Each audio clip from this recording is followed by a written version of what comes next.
Got drunk off your lie, and I lost myself again. You hit just like a drug. This time I won't let you in. You're playing with fire. Herkese selamlar arkadaşlar. Lords Mobile'da bugün önemli bir konudayız. Şimdi arkadaşlar Facebook sorunu çözülecek gibi durmuyor. Demek ki sorun büyük. Bu kadar uzun sürmezdi yoksa. Ya da sorun olduğunda hemen tamamlamaları gerekiyordu. Bakım muhabbeti zaten yok. Bakım kalkanı gibisine bir kalkan muhabbeti yok. Şimdi arkadaşlar IGG'nin kendisinin yaptığı yeni bir bağlantı ortaya çıktı. Bunu da zaten oyun bizlere sundu. Şimdi Facebook kullanıcı ID'sini bulmamız gerekiyor. Bunun için şu şekilde yol almanız lazım. Şimdi dikkatlice izleyin arkadaşlar. Facebook'unuzu açtınız. Açtıktan sonra şuradaki resminize tıklıyorsunuz ve ayarlar bölümüne gidiyorsunuz. Ayar ve gizlilik. Oraya gittikten sonra ayarlara tıklıyorsunuz. Evet, ayarlar geldikten sonra arkadaşlar burada uygulamalar ve internet sitesi yazan yeri bulmanız lazım. Şurada hareketlerin bölgesinde şurada ayarlar ve internet siteleri. Buna tıklıyorsunuz. Buradan örnek bir uygulamalar açıldı. Mesela buradan Lords Mobile hemen Facebook'unuza kayıtlı olduğu için burada çıkıyor. Buradan gör ve düzenle. Mobilde belki direkt tıklama alanı görünür. Böyle gör düzenle olmaz. Bu şekilde açıldığında arkadaşlar şurada aşağıda şöyle göstereyim. Burada bak kullanıcı ID var mesela. Bunu kopyalıyorsunuz.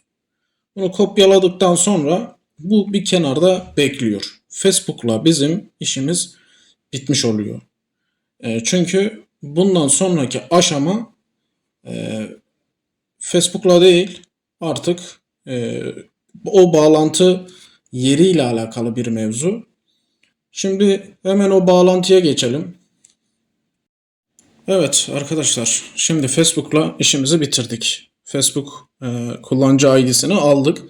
Şimdi geldik bağlantıdaki bu IGG hesap girişine. Arkadaşlar burada mesela e-posta adresi girin diyor. Buraya işte bağlayacağınız e-posta adresi yazmak zorundasınız.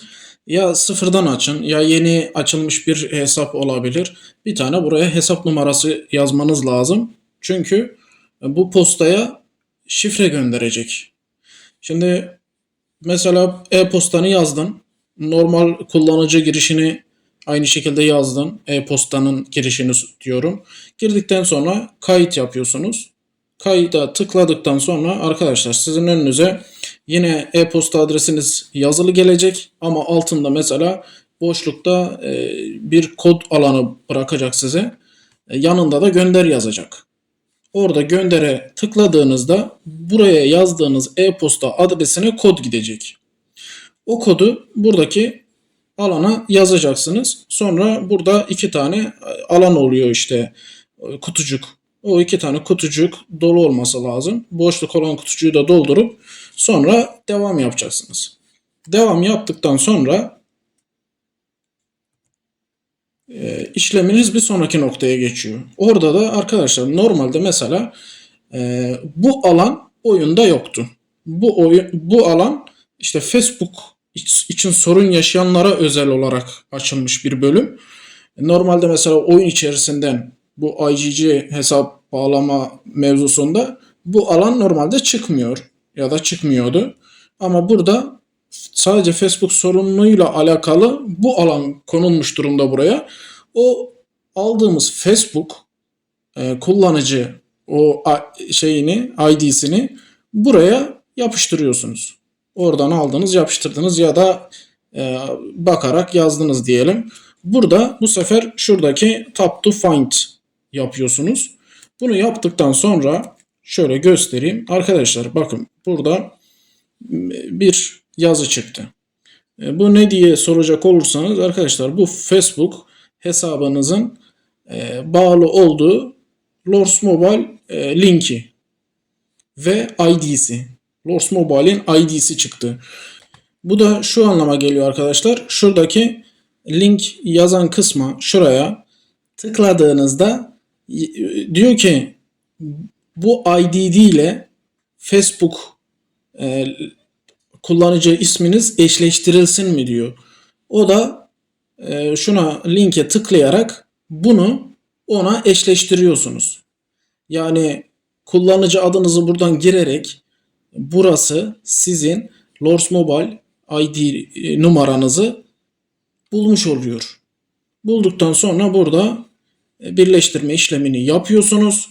Ondan sonra arkadaşlar, bildiğiniz artık hesabınız işte ilk başta yazdığınız e-posta üzerine, mail üzerine kaydolmuş oluyor.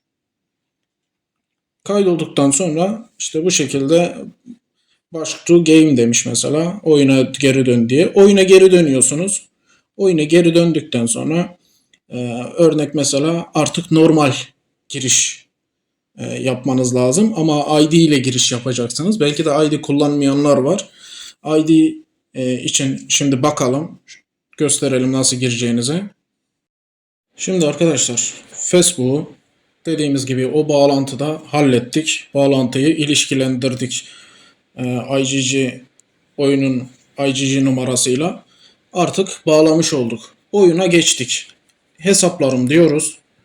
Buradan hesap ve cihaz değiştir yapıyoruz. Buradan IGG account'a tıklıyoruz ve buradan giriş yap diyeceğiz. Yine giriş yapa tıklıyoruz. Sonrasında böyle bir alan açılıyor. Arkadaşlar burası hani normal bağlantıyı verdiğimde girdiğimiz alan. Buraya o e-postayı yazdığınızda, o Gmail'i yazdığınızda artık şifrenizle birlikte giriş yapıyorsunuz. Artık giriş yap olarak tıklıyorsunuz. Başta kayıt olarak kaydettik onu. Orayı tamamladık. Şimdi oyuna geldik. Girişimizi yaptık. Burada e-posta adresini ve şifreni yazarak artık buradan giriş yapa tıklıyorsun. Artık normal oyunun açılmış oluyor. Yani arkadaşlar, bireysel olarak baktığınızda ya da size yazarak tarif ettiklerinde anlama olasılığınız biraz zor olabilir. Ama elimden geleni yapmaya çalıştım. Sizlere anlatmaya çalıştım. Biliyorum çoğunuzun kalesi sıfırlandı. Emeğiniz gitti.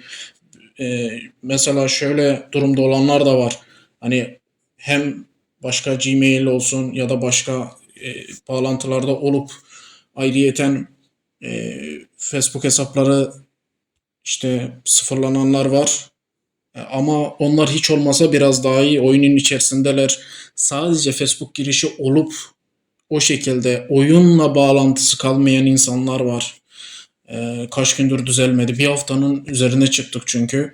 Ne zaman düzeleceği belli değil. Kusura bakmayın, dediğim gibi anca böyle bir bağlantı geldi ve ancak gösterebiliyorum. Dediğim gibi kusura bakmayın. Dediğim hemen gelir gelmez bununla ilgili video çekip sizlere göstermek istedim. Çünkü başkalarına falan verirsiniz. Verdiğiniz kişi kim olduğu belli olmaz. Gelin ben düzelteyim derler. Gelin bu işi parayla yapıyorum diyenler olabilir. Onun için kime güveneceğinizi bilemeyebilirsiniz. Çünkü şimdi piyasada herkes gelin hesabınızı kurtarayım yapanlar olabilir. Bunun için arkadaşlar size birebir gösteriyorum. Korkmadan, çekinmeden kendiniz sıfır bir Gmail oluşturun. Ya da varsa ya da yarın öteki gün ya bu Gmail benim bir işime yaramayacak, sadece oyun için dursun gibisine düşünüyorsanız o Gmail'e dediğim gibi buradan kayıt oluşturun. Arkasından zaten Facebook girişinizi, Facebook ID numaranızı isteyen bir alan çıkıyor. Orada dediğim gibi ilişkilendirin. O Lords Mobile ID'nizi buluyor. Ondan sonra da arkadaşlar işleminizi tamamlayın. Oyuna geçin. Sonra da bu şekilde IGG hesap girişine o e-postanızı, şifrenizi yazın ve oyununuza artık giriş yapabilirsiniz. Facebook'a bağlı oyununuza giriş bu şekilde yapabilirsiniz. Benden bu kadar. Umarım yardımcı olabilirim. Kendinize iyi bakın. Sağlıcakla kalın. Görüşmek üzere.